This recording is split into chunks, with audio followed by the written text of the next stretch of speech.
You're listening to Radio Maria, a Christian voice in your home. The Promised Messiah of Judaism, with Roy Shulman.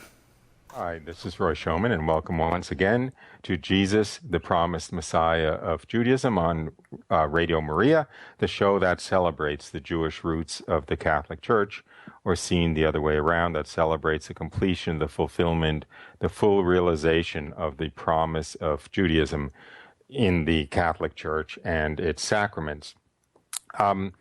If you've been listening to the show for a while, you know that one of my favorite things to do on the show is to have on other enthusiastic Jewish entrants into the Catholic Church. And if you were listening a few weeks ago, you might have heard me give a little bit of a conversion story, witness testimony, of one of these whose name is Jonathan, and whose story I had found in a collection of converts to the Catholic Church book called Atheist to Catholic, Stories of Conversion. The book was put together by Rebecca Cherico, and as is always the case with books of witness testimonies, it's very moving and edifying. And since I gave his a little reading from his witness testimony in the book a couple of weeks ago, I got in touch with him, and he very graciously agreed to come onto the program and give his witness testimony himself, which of course will be far, far, far more engrossing. And it also will give the opportunity for some interaction with him. So before I invite him on to begin his witness testimony, and my intention is to let Jonathan give his story for at least the first 20 minutes or so of the show. And as we normally do, we normally take a short musical break about halfway through. And at that point, I'll definitely open it up to callers if there are any, if you want to engage me or Jonathan with questions or comments or so forth. But until then, let me just hand it over to Jonathan to tell his story about how a nice Jewish boy like him found himself in a place like this on Radio Maria. So with that, I can tell from the laughing in the background that you're there, Jonathan. Why don't I just give it over to you? Okay, thank you, Roy. I'm grateful that you asked me to be on the show. I'm a little nervous. I guess it's always a little difficult to, as you said, give a witness or a testimony. For some reason, it's not that easy. I don't know why, but it's funny you said nice Jewish boy, because yes, one of the things you find when you convert is you've left a very specific place. I don't know if that happened to you, Roy. I grew up in a secular Jewish background with from Brooklyn and Queens. My family's from very into the arts and science, questioning things. A kind family, not political, but not mean-spirited at all. So there was a lot of warmth in my family. I was fortunate for that. But also a lot of provocation to questioning and looking at things. And I guess I don't know exactly how it happened. I could say maybe that there were two major events. I don't know what you read from my book, but there were two major events that began to make me think about that there was a God, actually, because I didn't think there was. I was never told there was a God. I always thought I was kind of brought up in a Freudian, from Freud philosophy, maybe not Marxist, but that type of thing. Let me back up a little bit because most of our listeners don't have the privilege of having been raised Jewish, so they might be a little bit confused. What did you grew up Jewish? You grew up in a Jewish family. Of course, I understand this perfectly from the inside. So okay, thank you for explaining it to me. But it's very normal for even very Jewish families to actually either not even address the question of whether God really exists, or to not really believe that God exists, but nonetheless to identify very strongly as Jewish. So maybe you could backfill a little bit so that they had a sense of, because they might be sitting there saying, wait a minute, I thought this guy was Jewish, and now he's saying he didn't believe in God. How could that be? Oh no, yes, that you're right. You're really. I think that's the point. We'll get back to it after my conversion. But no, yeah, maybe you're right. There was no stress on God, but the Jewish people, a huge stress on that.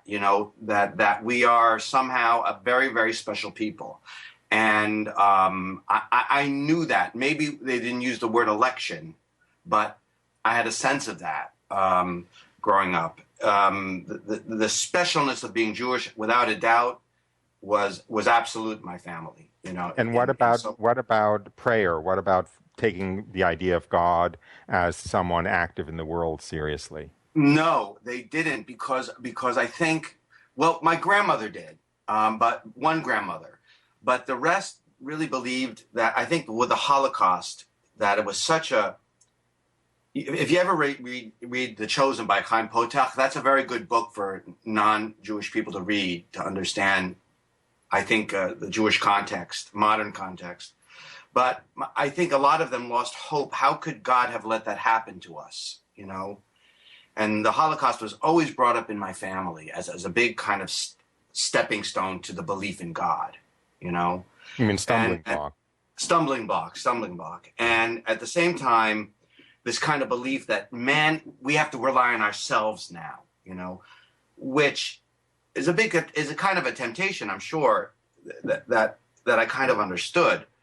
Now what happened to me was that made me question that viewpoint was also, I grew up in an area that was not just Jewish. There was Jewish people, there was Catholic people, and Protestant people.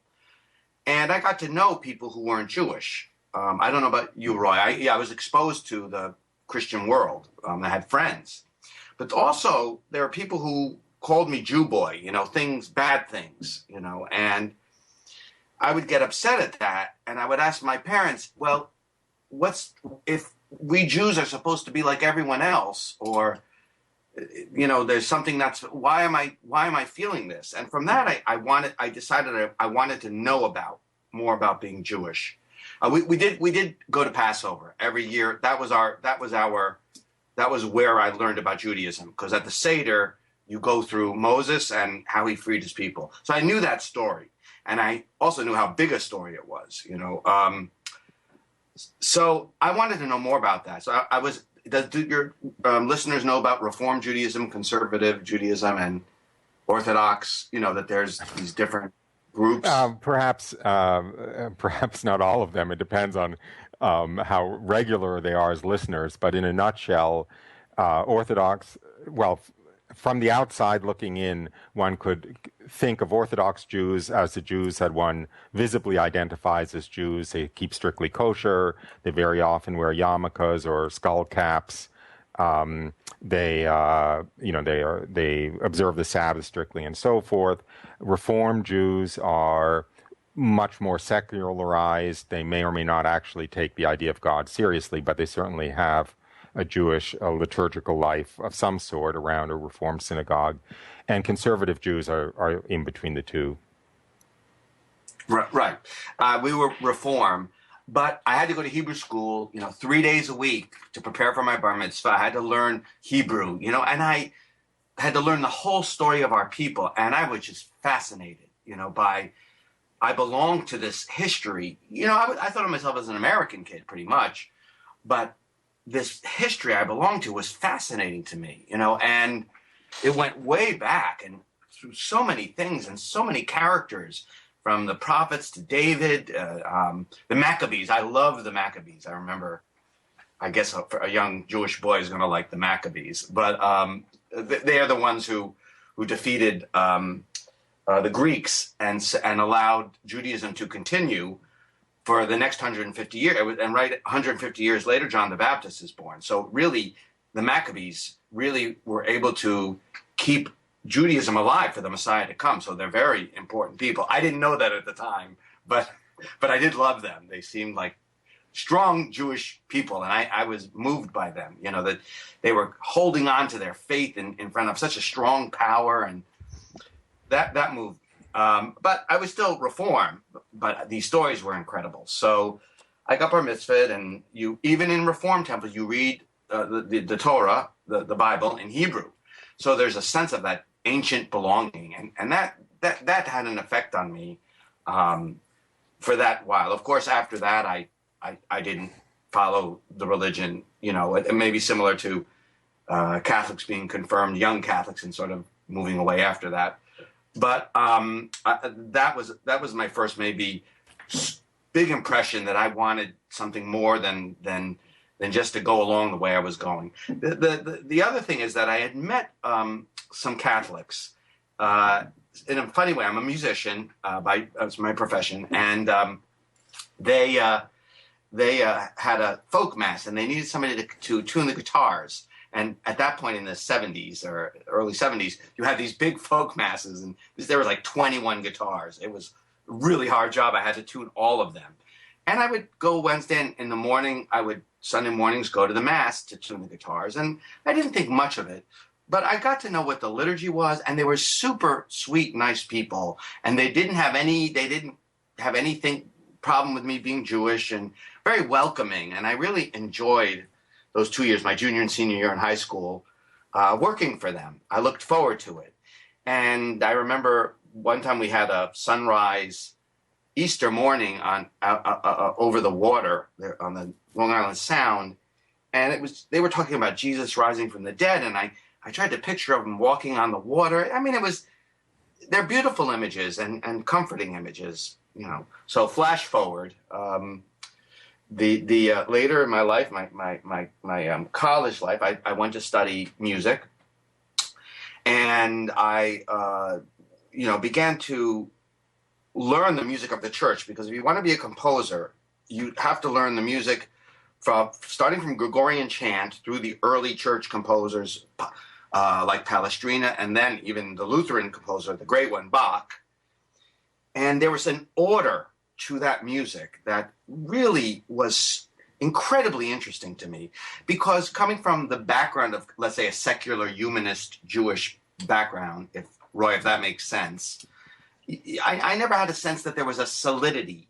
I guess I was searching for that when I was going into my bar mitzvah classes and learning the history of this solid people that has lasted through so much, and just looking for something that I could hang on to, especially as I was growing up away from my family and needed something to hold on to. And in that music, you had words like cantus firmus, which mean firm ground, and I'd never, this idea of firm ground was so beautiful to me, and I just saw that, as opposed to maybe the rock and roll music I was playing, which I liked, and blues and things like that, there was a kind of order and beauty that I was learning through this music that was generated in the heart of the church. I didn't know it at then, but I was so fascinated by it. I had to learn everything and grow in that. Then, after my freshman year of college, I had a very bad summer. I had a bleeding ulcer at a very young age, and I almost died. And when I came back from surgery, I just was so grateful to have my life back. And it was almost as an impression that I was grateful to someone. It seemed that to me. I don't know if that makes sense, Roy, but there was a sense of that for me. And then somebody gave me a book on Buddhism, and I started reading it, and the word God showed up there. And in that moment, I said, no, there is a God. I believe in God. And there was a long journey through many musical pieces and studies, and I ended up going to a conservatory called Mannes, which is in Manhattan. And in Mannes, you have to study every part of the European history that goes along with the development of music. So from the Renaissance, medieval, and you study Dante, and I had to read St. Francis. I mean, these were mostly Jewish teachers, but they said the root of European culture that brought beauty to the world were these figures: Francis, Dante. And I learned the order of the Mass. I looked at all the great paintings of Christ and these sacred paintings. One of which really changed. At this point, I was really beginning to think about. I knew God existed, and I'm beginning to think not only does He exist, that Christ is the Messiah. That the person that I was told was just a good guy, one of a good Jewish man. No, He's this answer to everything. And it kind of came to me when I was looking at I think it was the crucifixion by a German painter, Grunewald, and it's a very agonized Jesus, not like the ideal paintings of Italy, but the Germans were a little more realism, I guess, and that agonized Jesus I recognized was Jesus with my people in the concentration camps. And then I understood that that the concentration camps are not an objection to Christianity, that Jesus suffered with his people so intensely there. And I think I might have wept in the class I was in or something like that, now that I recall it. And I was so moved that the Messiah is so simple to just try to stay with everyone who suffers, including me and all of his people and my people, including all the people in the world. But I had never thought he identified with the people in the concentration camps. I may get a lot of slack for this if there are Jewish listeners listening, but this is my experience, and as far as my experience goes, this is what happened. And then we sang a Schubert mass, and there was an Agnus Dei, Lamb of God, and Grant Us Peace. At the Grant Us Peace, I forget which mass it was. It was in a church, and the secular conductor her face was so radiant at the end of that piece. She was praying, even though she wasn't religious, and I just wanted that face. She was facing the tabernacle. I didn't know that that's what it was at the time, but I was just so moved at that. At that point, I just, after a lot of searching, I bridge a story. I went to every religion, but at a certain point, I just walked into the nearest church where I was living, St. Monica's in Manhattan. And I walked in, and God in his goodness had somebody singing the Ave Maria as I walked in. And it was like a voice piercing all my being. And there was a light coming in from it was beautiful. I guess for those of you who have converted, you could probably have stories like this. It's very emotional attractiveness. And I went upstairs and I asked if I could sing in the choir, and they welcomed me immediately. They were really wonderful people. And, I was still, a young college kid, and I was partying a little bit too much on Saturday nights. So I might get to Sunday Mass a little bit not quite conscious enough. But they never judged me, always just put the music in my hands. And I was just won by their simple kindness and by I love the sacraments, the beauty of the liturgy. And you might laugh, you would say at this time, where's the beauty of the liturgy? It doesn't exist anymore. But for me, it was so beautiful. And the Catholic Church was beautiful because there were poor people and rich people and some stronger believers and less stronger believers. Everybody was in the Catholic Church. The other churches seemed to have one kind of person. And I guess if I wanted to stay one kind of person, I would have stayed Jewish. But here was the answer. Judaism going out to everybody. Now we're all part of that story that I told you about, that I studied when I was in Hebrew school. It's a story for the whole world, for everyone. And I was, overjoyed that he had revealed himself to me in this way. Wow. That's the first part. That's beautiful. That's really beautiful. If you want to take a little breath, I can ask you a couple of questions that have been kind of piling up. But sure. They're not nearly as good as you when you're on a roll. So I certainly didn't want to interrupt with that. First of all, a question which is purely selfish, and I apologize to our listeners, but you mentioned in your written account that you read a Theosophist and that inadvertently opened you up a little to Christ. Who was it? Because I went to philosophy also, so that's why I was just... No, it was... he has a... Steiner. Rudolf Steiner. Yes, Rudolf Steiner. I understood through him that Christ, the crucifixion, was the central moment of history. Yeah. Reading Rudolf Steiner opened the door to Christianity for me because he was... in a way, he was Christian, and he was presenting Christianity, but in such an un-Christian way. I know, but how did you? It was pure chance by me. One of the people everything seems pure chance when it's happening, but it was just somebody in one of my classes gave me that book because he knew I was religious. Was becoming more religious. This is Knowledge of the Higher. I don't know which book of his it was. Knowledge of the Higher Worlds. No. Anyway, it doesn't I, matter. I don't remember. I don't remember. And I remember that was the moment where I said, "Oh my Lord, you are the Messiah." I got very Words came involved to with mind. Rudolf Steiner for a while, and I can tell you that in the organization of Steinerites in Boston, I would say 2/3 to 3/4 were Jews. Right.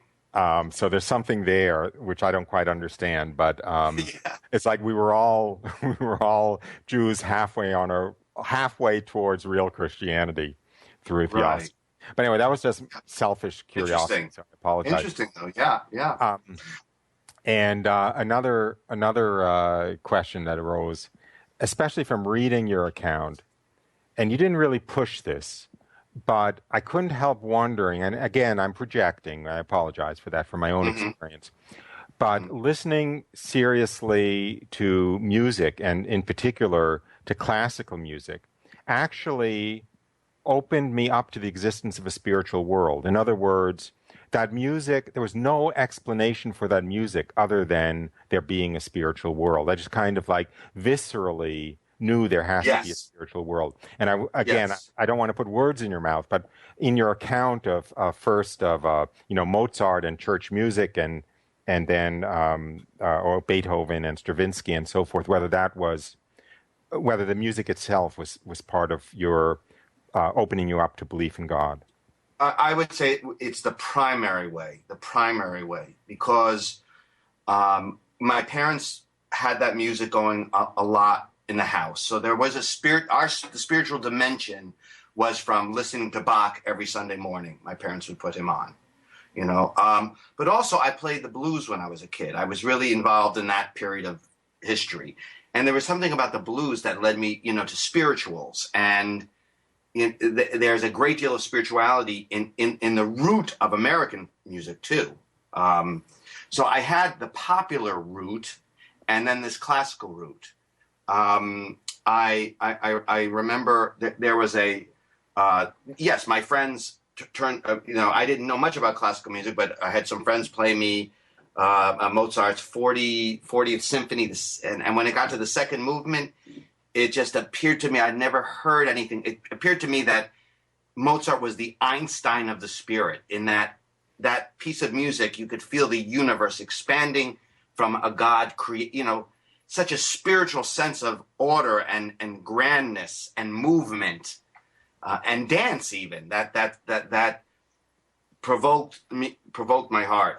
I also listened to a piece by Charles Ives, The Unanswered Question, where he writes a piece where this question keeps asking against a beautiful spiritual, like the cosmos, and man tries to answer, but the answers just never work. They're never big enough for the question of what is the meaning of everything. And that really opened me up. And then, like you're saying, in a more elegant way, just the general sense of the spirit of classical music. Its range of emotional depth, human depth. It plumbs the depths of my experience. It could speak to me about my sadness so deeply, and my joys, and everything in between. It had so much variety and color and human impact. The sheer intensity of that pushed out towards a spiritual dimension. Because a lot of other music maybe can be focused on narrower emotional or human experiences, but not speak of a human journey reaching out Exactly. almost to an infinite level. So from my music was always leading me on. And I would say one other thing: when I took music seriously and studied it seriously, my life would always change. When I would get caught up in other things, distracted by bad things or bad relationships or stuff like that, I would lose touch with hope. But God really led me through music, because when I would become serious and look at it and work on it and study it, my life would move forward very intensely. So that link is very, very important to me. And still to this day, music is the primary way in which God kind of recaptures me. Brings me back to look. I think because maybe beauty is his most human, his goodness and his beauty, you know, are the most gripping things, moving things. He is music, you know, and his mother, you know, there's just something so tender and beautiful, and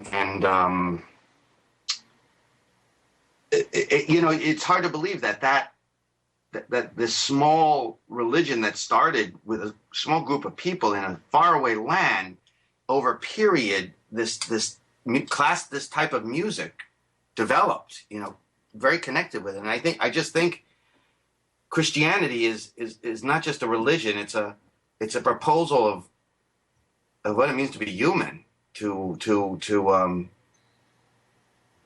what it means to know you're a sinner, to know you have faults, to know you need love, you need help, to be able to cry out, to be able to see what the beauty of nature, the evil of man, the drama of everything. You know, that's Christianity is a way of explaining things. It's not just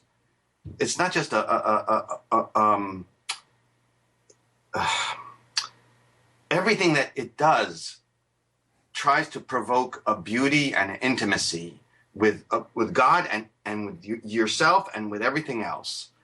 And I think in the end, I'm almost 60. I'm married. I have 3 older kids now.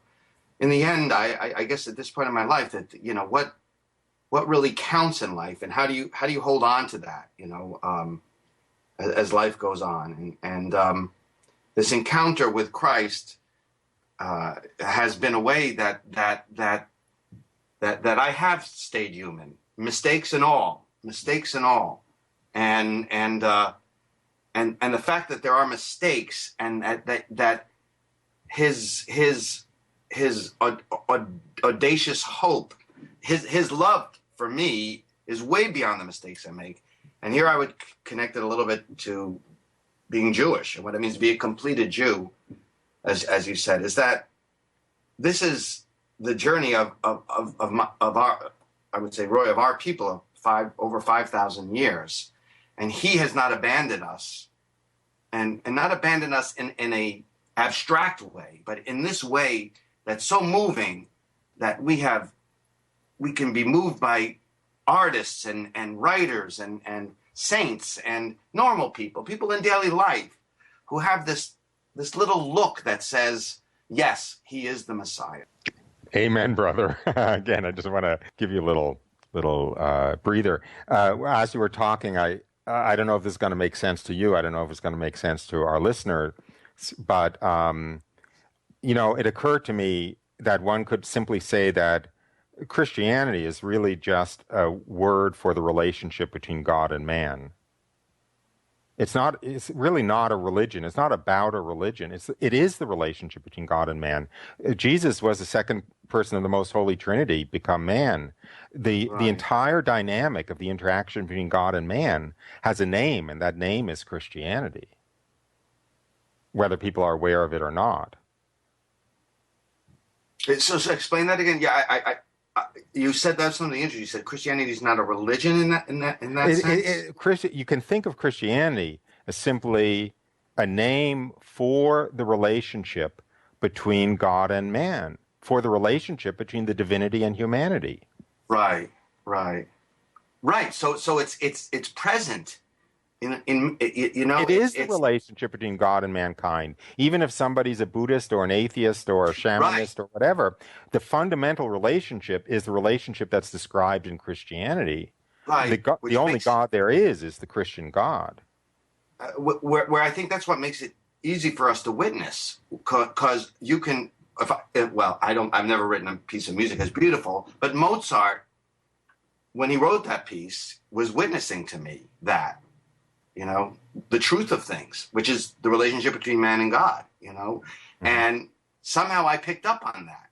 You know, the Holy Spirit was helping me, I'm sure, but there's something in me, the way I'm built, that was picking up on what Mozart was trying to communicate to me, or what the Holy Spirit is through Mozart. This is the truth. There is this relationship between man and God. Find it, Jonathan. Find it. You know, or listen to it more, somehow listen to this truth of the way you are and the way God is, and I think I was able to pick that up in so many places, in so many strange places. I was at a party, at a jazz party, and people were, it was pretty bad things going on there, but somebody was playing A Love Supreme by John Coltrane, and I was mesmerized, and I just went into the kitchen. Nobody else was there, and I just listened to this music that was calling me in some way. And at the end, he starts saying, "A love supreme, a love supreme, a love supreme," and I'm thinking, oh my God, that he's talking to his God. He's trying to communicate with God. I didn't quite know. It was way before my communication, but these little moments were like you're saying, that what was in that piece of music was Christ calling me to the truth of the relationship between God and man. Later, I learned that the name for that was Christianity, but I can tell the whole journey, there's no dissociation between this evidence of his presence, even though I did not know his name, and finally the discovery of his name. They're all in a line of the way he worked with me, I guess, the way he wanted to help me, and help me discover. And he was showing me, look, you see, I work through so many things. Rudolf Steiner, John Coltrane, Mozart, you're those people that you tuned the guitar for. When you took your bar mitzvah lessons, even the bad thing when they called you Jew boy, it made you think about, well, what does that mean? Every part of the journey is a path towards a recognition. Now, I'm a lucky one. He revealed himself to me, so I have a responsibility, Roy. I guess that's why you have a radio show, because you feel that responsibility, but I have a responsibility. If there's a few more minutes, I just wanted to mention one other thing. Please. The community aspect of Catholicism and how it relates to my life of being Jewish, because Roy, I don't know if your parents, how your family reacted to your conversion. They weren't happy. That's an understatement. Mine neither. And it's so funny. They're secular, and they were. I could have been a Buddhist. They would have been happier. But for some reason, being Catholic was a shock. So it took a long time to that was hard, because I didn't want to leave these people I loved so much.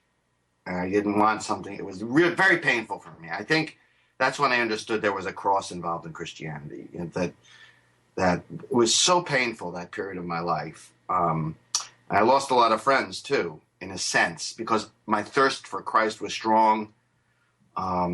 There was not much guidance. I was by myself. I didn't think about priesthood or anything. There was just not much guidance, and I ended up having a nervous breakdown, after 6 years of being Catholic. And I learned to pray the rosary and beg to Our Lady, and I learned the beauty of the sacraments, but it was not strong enough to help me in my real life, my job. I was writing music for television commercials at that time. It was very competitive, and I was having a hard time with growing up in a normal way to deal with that type of competition. And I had a hard time because I had a very bad relationship with my family.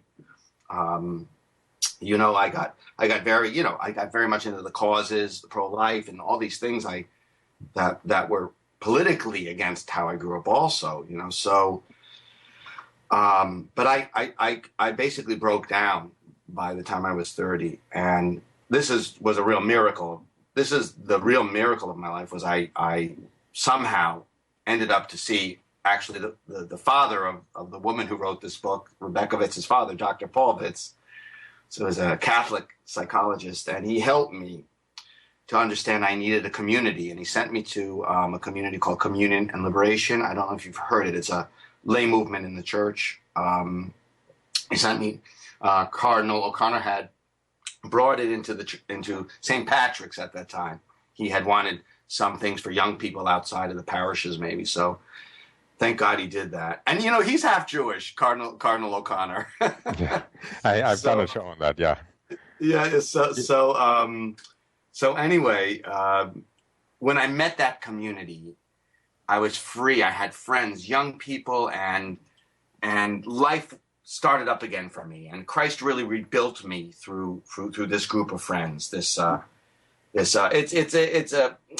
by an Italian priest, Father Giussani, and it was very, very close to John Paul II, and now movements are more common in the church. So it's established in the USA and fairly well now, but it was small when I started. But this friendship and this idea that you have to be with a people to follow Christ, that's when I said, Jesus, you saved the best for last. You gave me everything, and then you made me understand I did not leave Judaism, because now I have a people, just like I did when I was a kid, except it was without a real awareness of you. But now I feel like we're the people of God moving together, towards something. And you have all the aspects of life there, laughter, growing. I got married, I've met my wife there. I was able to grow up, support my family, worship, build a community, work in my parish. I mean, just life. It was as if I had been waiting so long for this, for him to reveal himself. And it's like he says, yes, no, Jonathan, I didn't change the form. We are still part of the history, the people of God in this world, because I came into this world to build a people of God, a place where you could practice Christianity and learn to love each other or not love each other, and go to confession and build a Christian, to actually have a place for conversion. And this place became I guess lay movements are similar. It's not quite an order, but there is a sense you can, at least for me, my heart learned to do the hard work of conversion as I entered into this mature relationship with in this lay movement. And then lastly, now I don't do commercials anymore. I'm an organist. I'm a music director at Regina Pace's Basilica in Brooklyn. And it's funny enough that I conduct a choir, and I had been brought into the church through music, and that's what I'm doing now. And I enjoy the simple task of trying to help bring beauty, some body to the divine liturgy, and uplift souls, I hope. But it's beautiful enough sometimes. First of all, I decided very intentionally to skip the break halfway through because I didn't want to lose the momentum, and also I didn't want to lose the time, frankly. So I will say to our listeners, if you want to call in, you're still welcome to call in. The number is 866-333-6279. And you may especially want to call in because I want to ask Jonathan a couple of questions, which might be a little inside baseballish. But first of all, if you're active in Brooklyn, do you have any contact with Monasterio Edith Stein? Do you know about the monastery in Brooklyn whose charism is to pray for the conversion of the Jews? No idea of that. I've never seen it in Brooklyn Tablet. I've never seen it in the paper. No. Where is that? Oh, it's on one of the main drags in Brooklyn. They took over a convent, a huge convent from the days when the convent had 80 or 100 nuns. And I think they were, maybe Monastery of the Precious Blood might be the name of the building. Oh, I know where that is, yeah. The order is the Sisters of the Eternal Word. They're a new Argentinian community, and each convent of theirs, they pray before the Blessed Sacrament, I believe, 24/7. Each convent has a prayer intention that they vote on, and then they make the charism of that convent, and theirs is to pray for the conversion of the Jews. And they're right in a kind of Orthodox Hasidic neighborhood of Brooklyn. Right. And they're very excited. They were very excited when I went there. They're very excited to meet Jewish converts because they're strictly cloistered, and so they like to see that their prayers bear fruit. The work. So I'll put you in touch with them off air if you All want to right. stop by. I'm sure Right. they'll be We very should happy. we should ask them to pray for the continuing conversion of those who have converted. That's true. Another inside baseball question, since Okay. this is a daring you people out there to call in, so you get to ask these things instead of me, is I don't know if you have any relationship to Mahler as a composer. Yeah, well, yes, Mahler was very important to me in my younger years. That romanticism. Give Yeah. a little background to the listeners, and so that they'll have a context for what you're saying. Mahler was a Jewish convert to Catholicism, and despite some calumny that's been spread around him, he was a very passionate and earnest and genuine convert to the Catholic faith from a Jewish background. So Right. I have a feeling that he works behind the scenes still to bring about conversion. And my conversion, I listened to Mahler's Second Symphony at Yes. Symphony Hall, and I stood up when the lights went on and said, "That's what I am. I'm a Christian." When was that? Is that before you were converted, or? Yeah. It's amazing. We have a similar story. Wow. So anyway, talk about Mahler for a few seconds. Oh no. Well, Mahler is a brilliant. He was Jewish, and I don't know when he converted, but he was around the time, a little bit after, with the beginning of the 20th century, right? Yeah, I think he converted in the early 1890s, actually, but I'm not early 100%. 1890s, and all his music is in one way or another. I think that its sheer beauty and intensity speaks of Christ all the time. The second is the Resurrection Symphony, so that is explicit, right? I mean, Yeah. that's his explicit Christian symphony. But the ninth, even his darker stuff, the ninth and the Das Lied van Erde, Songs of the Earth, which he uses an Oriental text, that, when I heard that in college, I had to listen to that over and over and over again, because I guess Christians, in a way, have have audacity to explore death, and It's not depressing. It's not depressing. It's because it's I don't know, and he hit that piece of music he wrote, I guess, could be one of the great Christian reflections on death. It's so fragile.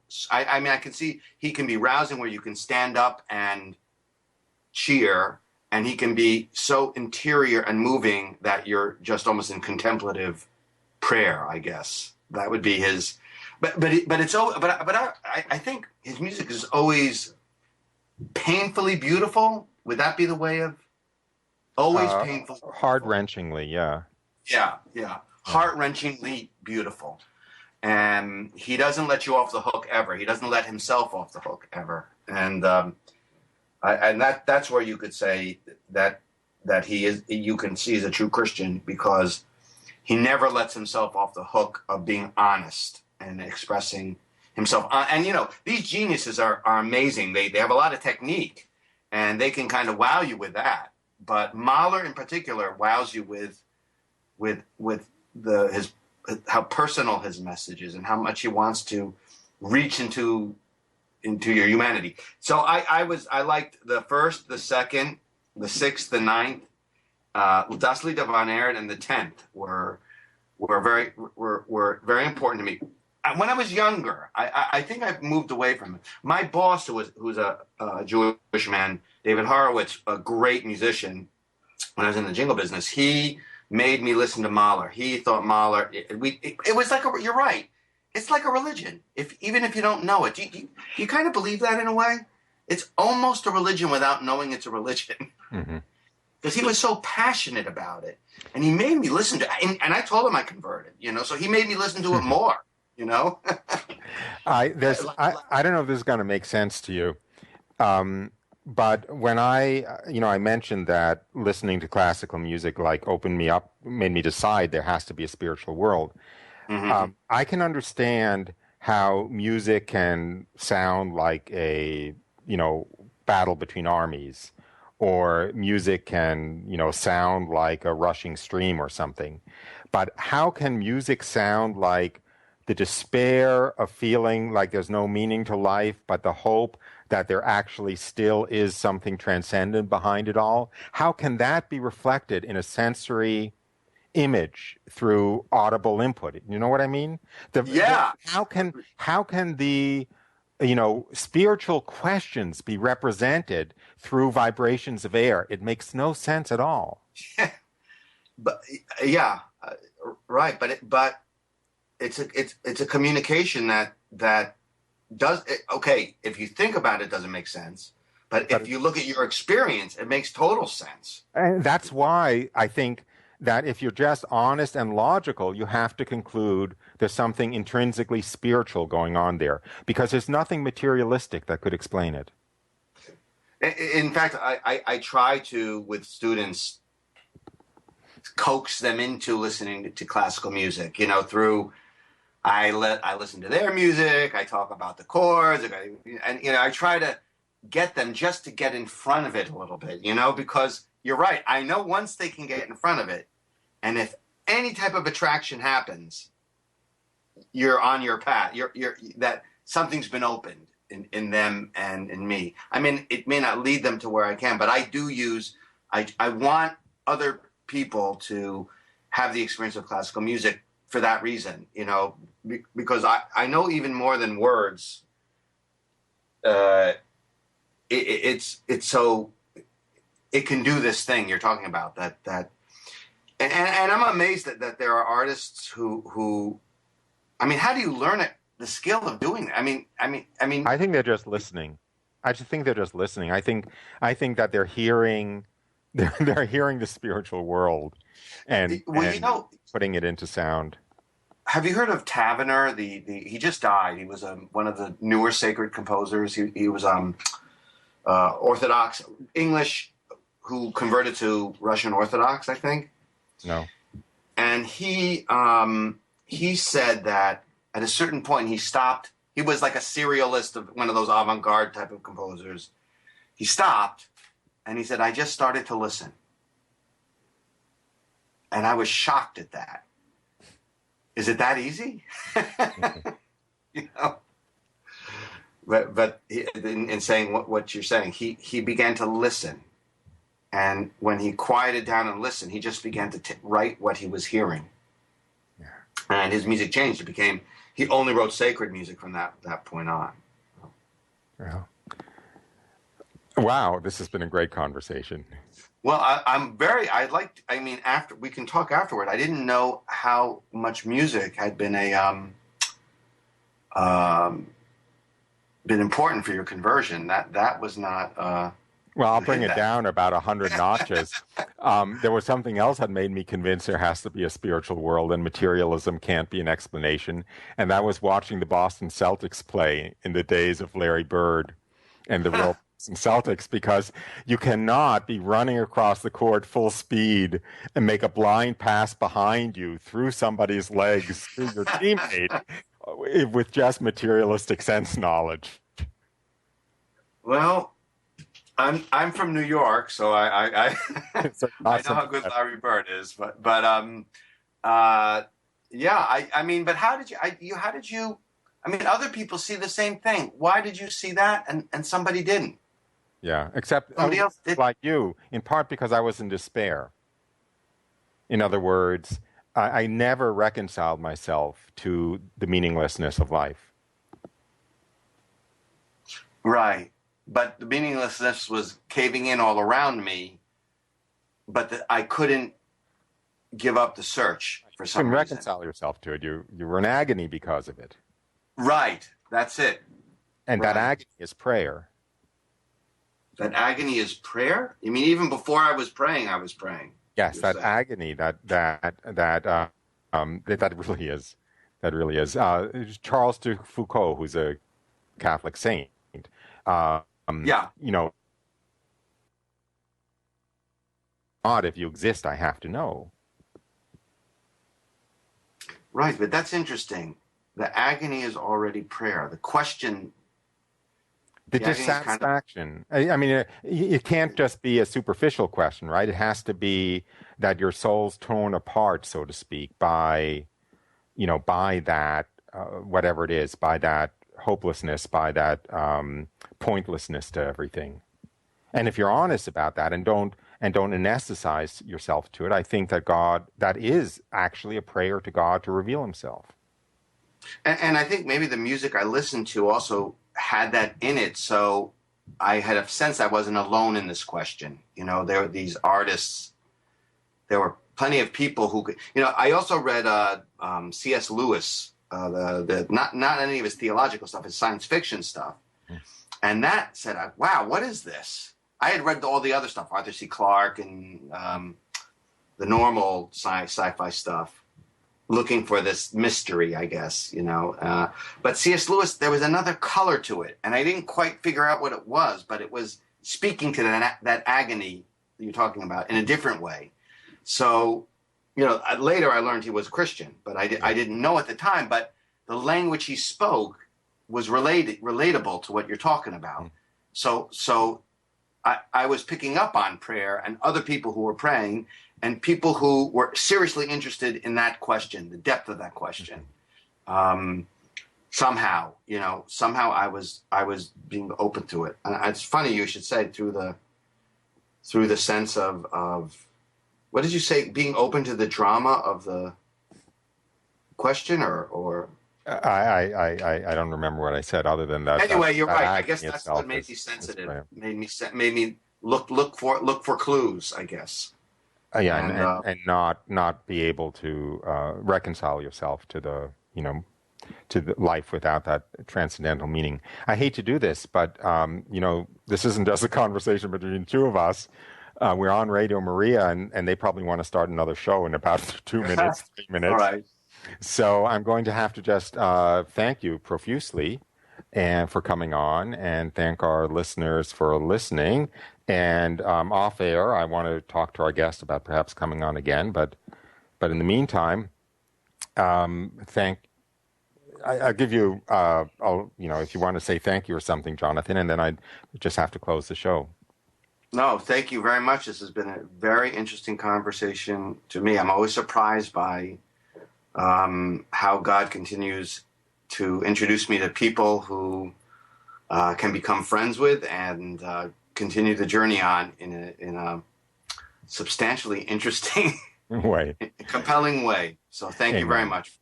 Well, thank you, and I want to thank our listeners and thank Radio Maria, and hope that you join us again next week, same time, for Jesus, the Promised Messiah of Judaism on Radio Maria. Bye for now.